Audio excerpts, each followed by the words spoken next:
So, ito yung ano ng ano natin. Okay. Yung findings natin. Gamit natin Proton LV8. Ito yung tubig. Ito yung tubig. Yan, mga void. Ito yung mga void, sky blue. Walang laman yan na lupa. Ibig sabihin, void, pwedeng kuweba, pwedeng tunnel. Pero pagka ganyan na dot-dot siya, tunnel yan. So, eto, may deposito tayong na-detect dito. Yan, yung screen. Is 24,000 ang value niya.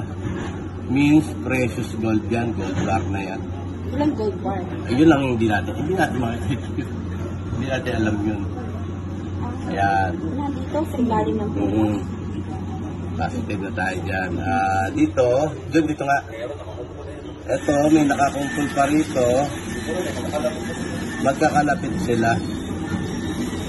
Yan. Ito ang daliri ko. Yan. 23,000 value neto. Ito nga dyan.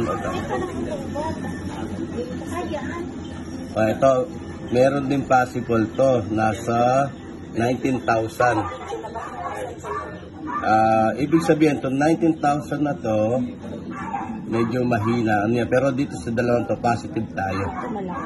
Na umabot siya ng 23,000 value at saka 24,000. Ngayon, pag ano mo ng tunnel, may malaking void, may malaking chamber. Siguro dito sa chamber, may nakalagay dito ng mga diamond, precious stone na hindi kayang i-detect na ano natin. Ito ba kung yung sinasabi mo?